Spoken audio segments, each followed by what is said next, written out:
Estimados, en esta oportunidad voy a proceder a explicarles cómo generar preguntas en el banco de preguntas de tal manera que, por ejemplo, yo pueda tener una carpeta con todas las interrogantes asociadas a una evaluación y de esta manera posteriormente poder generar un archivo exportable y que en una aula paralela de mi asignatura pueda importar ese archivo. Entonces vamos a hacer lo siguiente. Nosotros ya sabemos y conocemos cómo generar una evaluación, en este caso generé un cuestionario. Ingresaré a este que he denominado este cuestionario como ejemplo e iré a este engranaje que se encuentra en este sector, en el sector derecho de su aula. Al presionar el engranaje, vamos acá donde dice banco de preguntas.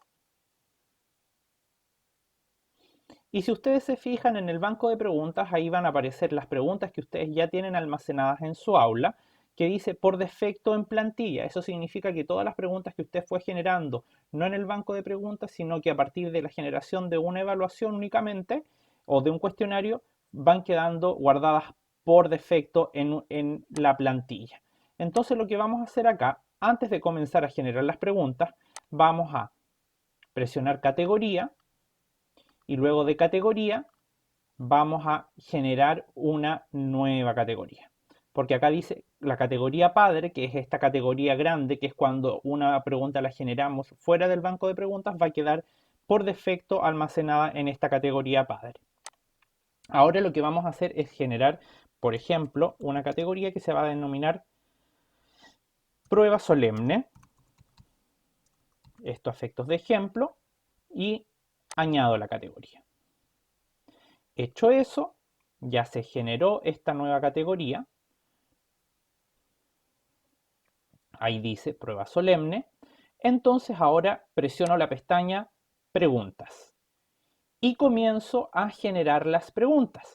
Ahora, es importante que cuando yo vaya generando estas preguntas, seleccione donde dice seleccionar una categoría, seleccione el nombre de esta categoría que yo he elaborado. Entonces, coloco prueba solemne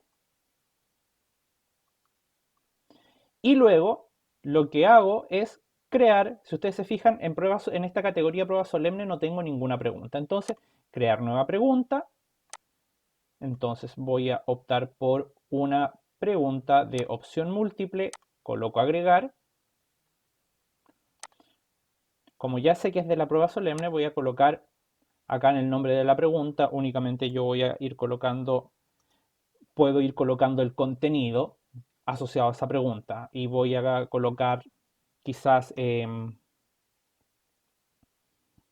conceptos fundamentales de algo y luego voy a colocar para forma B para tener claro que en caso de que yo genere varias formas de la prueba.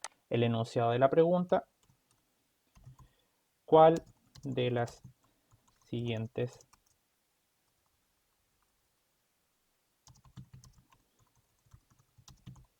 alternativas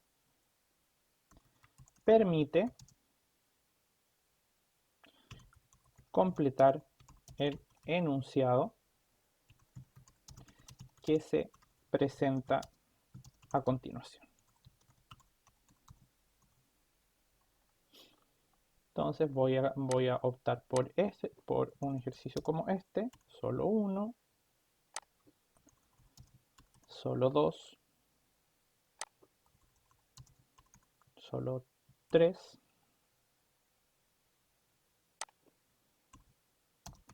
1 y 2. Y ahí tengo la alternativa correcta. Guardo los cambios. Guardados los cambios, ustedes se van a fijar que ya está ahí. Estamos ok con eso. Entonces, ahora lo que vamos a hacer es que estando en este banco de preguntas vamos a ir a exportar. Y en exportar nos dice, ¿qué es lo que voy a exportar? Una categoría, por ejemplo, prueba solemne, formato GIF, que es el formato que permite cualquier tipo de preguntas, entonces ese es el que recomendamos. Exportar preguntas a un archivo. Y ahí está el archivo, ¿no es cierto? Se genera el archivo como ustedes van viendo, lo guardamos, lo voy a guardar en mi escritorio, guardo ese archivo y hecho eso, ¿qué voy a hacer posteriormente? Es que voy a volver a mi ejemplo, voy a colocar, y acá se fijan que esa es la evaluación que yo había hecho, únicamente configuro la, digamos, la herramienta que voy a utilizar para la evaluación y luego ya habiendo configurado eso, voy al engranaje y coloco importar. Y ahí me dice cuál es el archivo que quiero importar, formato GIF, que es lo que yo había hecho anteriormente, ¿no es cierto? Selecciono el archivo que yo lo tengo guardado en mi escritorio, abrir, coloco subir el archivo y presiono importar. Y ya está. Ya está importado, coloco continuar y en la prueba solemne se fijan que tengo dos veces la misma pregunta porque en el fondo esto apunta a que yo la cargué inicialmente esa pregunta y luego la exporté y luego importé la misma. Entonces vamos a ver cómo se visualiza y ya está. Y de esa manera logramos hacer una exportación e importación de una evaluación para poder subirla a los distintos paralelos en caso de que tenga aulas que no están coordinadas. Espero que estas instrucciones les sirvan y sean de utilidad para este segundo periodo de evaluaciones.